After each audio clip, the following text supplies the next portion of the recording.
Hi అండి. ఈరోజు recipe వచ్చేసి వంకాయ పచ్చడి. ఈ వంకాయ పచ్చడి టేస్ట్ చాలా బాగుంటుంది. తయారు విధానం చూద్దాము.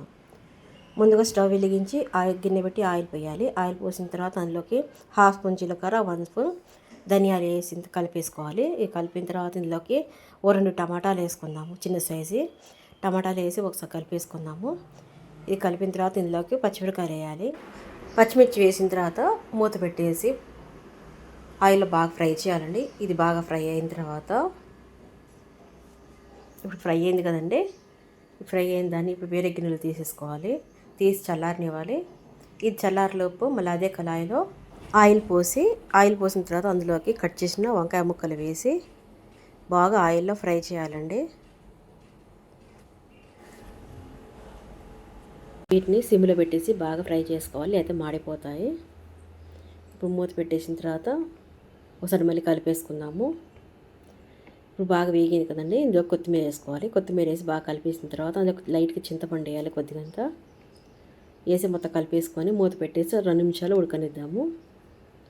ఇది బాగా ఫ్రై అయిందండి. ఇప్పుడు వేరే గిన్నెలో తీసేసుకుందాము. ఈ చల్లారిన తర్వాత మిక్సీలోకి వేసి గ్రైండ్ చేసుకోవాలండి. ఇప్పుడు వేరే గిన్నెలు తీసి పక్కన పెట్టేసుకుందాము. ఇప్పుడు మిక్సీ గిన్నె తీసుకొని అందులోకి పచ్చిమిర్చి వేసి అందులోకి ఉప్పు వేయాలండి.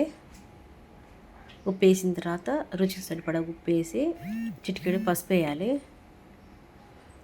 పసుపు వేసి మెత్తగా గ్రైండ్ చేసుకోవాలి. గ్రైండ్ చేసిన తర్వాత ఇందులోకి వంకాయ ముక్కలు వేద్దాము. ఈ వంకాయ ముక్కలు వేసి గ్రైండ్ చేసుకోవాలి. ఈ విధంగా గ్రైండ్ చేసుకుంటే సరిపోతుందండి, మరీ మెత్తగా వద్దు.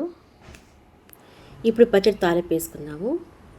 కళాయి పెట్టి ఆయిల్ పోయాలి. ఆయిల్ హీట్ ఎక్కాక తాలింపు గింజలు వేసుకోవాలి. తాలింపు గింజలు వేసిన తర్వాత ఎండుమిరపకాయలు, ఎల్లిపాయలు, కరివేపాకు వేసి ఒకసారి కలిపేసుకున్నాము. ఇది కలిపేసిన తర్వాత ఇందులోకి గ్రైండ్ చేసిన వంకాయ పచ్చడి వేసుకోవాలండి.